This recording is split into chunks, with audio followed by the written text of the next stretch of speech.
নমস্কাৰ বন্ধু বান্ধৱীসকল, আশা কৰিছোঁ আপোনালোক বহুত বেছি ভালে আছে। জ্যোতিকা মিক্স ৱাইটি চেনেলটোলৈ মই জ্যোতিকাই আপোনালোক সকলোকে স্বাগতম জনাইছোঁ। আজি দেওবাৰৰ বিশেষ অকমানিহঁতৰ বাবে। শিশুসকল, তোমালোকে পেঞ্চিল সদায় জোঙাল কৰা নহয়নে? যেতিয়া আৰ্ট কৰিবলৈ লোৱা বা কিবা লিখিবলৈ লোৱা, তেতিয়া সেই পেলাই দিয়া অংশসমূহ তোমালোকে পেলাই নিদি পেলাই ধুনীয়াকৈ গোটাই থবাচোন। আৰু এই ধৰণে কিবা কিবি কৰিবা। হয়তো বহুতে এই কিবা কিবি ক্ৰাফ্ট কৰিছে পেঞ্চিলৰ পৰা, কিন্তু মই তোমালোকক আজি অকণ বেলেগ ধৰণে শিকাম। তেনেহ'লে চোৱাচোন মই কি ধৰণে কৰিবলৈ লৈছোঁ। তাৰ কাৰণে লৈছোঁ এটা ফেভিকলৰ আঠা, আৰু লৈছোঁ এয়া গছৰ ঠানি, আৰু এয়া পেলনীয়া সেই পেঞ্চিলৰ জোঙাল কৰা সেই অংশসমূহ। এতিয়া মই ইয়াতে তোমালোকক ধুনীয়াকৈ এখন ক্ৰাফ্ট শিকাম, তোমালোকেও কৰি চাবাচোন। ইয়াতে আঠা অলপ লগাই ল'লোঁ। লগাই লোৱাৰ পিছত সেই পেঞ্চিলৰ পেলনীয়া সেই চুৰুকা সেই অংশখিনি পেলাই নিদি ধুনীয়াকৈ এপাহ এপাহ ফুল কৰি দিম। চোৱাচোন, আঠা লগাই পেলাই ইয়াতে ধুনীয়াকৈ ফুল কৰি দিছোঁ। আৰু তোমালোকৰ মনত আছে চাগে যোৱাবাৰ লকডাউনৰ সময়ত মই কি ধৰণে দুটা ৰঙেৰে এয়া পেলনীয়া সাফৰ দি পেলাই কেনেকৈ গছৰ ঠানি আনি প্লাষ্টিকৰ বটল কাটি পাত বনাই তোমালোকক ফুল কৰি দেখুৱাইছিলোঁ। নিশ্চয় সকলোৰে মনত আছে। আৰু সেইটো আৰ্হিৰে তোমালোকক আকৌ শিকাবলৈ লৈছোঁ এয়া পেলনীয়া পেঞ্চিলৰ সেই অংশসমূহৰ পৰা ধুনীয়াকৈ ফুল কৰিবলৈ। হয়তো বহুতে কৰিছে, কিন্তু এই ধৰণে নাই কৰা। এনেকৈও তোমালোকে কৰি চাবাচোন। সেইকাৰণে আচলতে তোমালোকলৈ আজি এই ক্ৰাফ্টটো মই লৈ আহিলোঁ। আৰু এনেকৈ কৰি চাবা, তেতিয়া তোমালোকৰ ভাল লাগিব। প্লাষ্টিকৰ পাত কাটিব নোৱাৰিলে তোমালোকে এই ধৰণৰ কাগজ চিনি পাইছে চাগে, বিস্কুটৰ মাজত আহে বা কাপোৰৰ মাজত আহে কেতিয়াবা। এনেকৈ পাত কাটি ৰং কৰি পেলাই লগাই দিব পাৰা, বা কাগজ কাটিও লগাই দিব পাৰা। সেউজীয়া ৰঙীয়া মাজত মই হীৰাবোৰ দি দিছোঁ। নাইবা তোমালোকে গছৰ শুকান পাত আনি পেলাই সেউজীয়া ৰং কৰিও এনেকৈ আঠা লগাই পেলাই অতি সহজতে ধুনীয়াকৈ সজাই ৰাখিব পাৰা। এয়া চোৱাচোন, পেলনীয়া সেই কাঠ পেঞ্চিলৰ সেই অংশসমূহে ধুনীয়া এপাহ এপাহ ফুল হৈ গ'ল।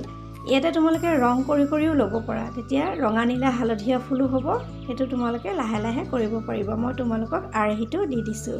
ঠিক সেইদৰে আকৌ চোৱাচোন, সেয়া পেঞ্চিলৰ এই পেলনীয়া সেই চুৰুকা সেই পেলনীয়া অংশ দুটা ৰাখিছোঁ, আৰু ধুনীয়াকৈ এটা পখিলাৰ ডিজাইন দিছোঁ। ইয়াতে তোমালোকে ভিডিঅ'টো চাই থাকিলে দেখা পাবা মই 10টাতকৈও বেছি আৰ্ট এণ্ড ক্ৰাফ্ট কৰি দেখুৱাইছোঁ। আৰু তোমালোকে ভিডিঅ'টো চাই থাকা, পিছত মই ক্লে দি পেলাইও কেনেকৈ কৰে সেইটোও দেখুৱাইছোঁ। এতিয়া অকণমান মাজৰ অংশটো দি দিলোঁ, আৰু কাষৰ অংশ দুটা লগাই দিয়াৰ লগে লগে ধুনীয়া এটা পখিলা হ'ব। ঠিক সেইদৰে ঘৰ বনাম, গছ বনাম। তোমালোকে ভিডিঅ'টো চাই থাকা। কণমানিহঁত, তোমালোকে দেখিছা নহয়, এই বহীখন যে ক'লা কাগজখন লৈছিলোঁ যে, তোমালোকৰ হয়তো মনত আছে আগৰ ভিডিঅ'ত দেখুৱাইছিলোঁ যে পেলনীয়া পুৰণা বহীৰ ওপৰৰ ডাঠ কাগজখনতে মই ক'লা ৰং কৰি দি দিছিলোঁ। তোমালোকৰ হয়তো অসুবিধা থাকিব পাৰে কি ল'লোঁ, সেইকাৰণে মই তোমালোকক আকৌ এবাৰ দেখুৱাই দিলোঁ।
আকৌ চোৱাচোন এই ফুলসমূহ পকাই পকাই সৰু সৰু কাঠিত লগাই পেলাই ধুনীয়াকৈ মই যে যোৱাবাৰ বনাইছিলোঁ ধূপদানি ফুলৰ তেনেকৈ গাঁঠি পেলাই ৰাখি থ'ব পৰা। এয়া চোৱাচোন সৰু মণিগুটিটো লগাই আঠা লগাই পেলাই এনেকুৱা ধৰণে কৰিও আকৌ এনেকৈ এথোপা বনাই পেলাই সজাই ৰাখিব পাৰি। সেইটো তোমালোকক এটা আৰ্হি দিলোঁ। আকৌ এয়া ক্লেৰ সহায়তো তোমালোকে ধুনীয়া ধুনীয়াকৈ এই পখিলাৰ মাজৰ অংশটো ঘৰটোৰ মাজৰ অংশটো এনেকৈ দি পেলাই ক্লেৰ সহায়ত দিলেও আৰু ধুনীয়া হয়। এনেকৈ ধৰণেও তোমালোকে ধুনীয়া ধুনীয়াকৈ কাঠ পেঞ্চিলৰ পেলনীয়া সেই চুৰুকা অংশসমূহৰ পৰা বেলেগ বেলেগ ধৰণৰ আৰ্ট এণ্ড ক্ৰাফ্ট কৰিব পাৰা। আৰু গছৰ পাত ধুনীয়াকৈ দি ৰং চং দি তাৰপিছত তোমালোকে ইয়াতে সৰু সৰু ফুল বনাই পেলাই লগাই দিব পাৰা। এইটো হৈছে লাইট। এনেকৈ তোমালোকে ধুনীয়া ধুনীয়াকৈ আৰ্ট এণ্ড ক্ৰাফ্ট কৰি সজাই ৰাখিব পাৰা আৰু তোমালোকৰ মনবিলাকো ভাল লাগিব। আৰু অনবৰত ছবি আঁকি থাকিবলৈ মন নাযায় কাৰণে আজি তোমালোকলৈ এই ক্ৰাফ্টৰ ভিডিঅ'টো আগবঢ়ালোঁ। আৰু তোমালোকৰ কেনে লাগিল ক'বলৈ নাপাহৰিবা। আজিলৈ আহোঁ পুনৰ অহাৰ প্ৰতিশ্ৰুতিৰে সকলোৰে পৰা মই বিদায় লৈছোঁ। নমস্কাৰ।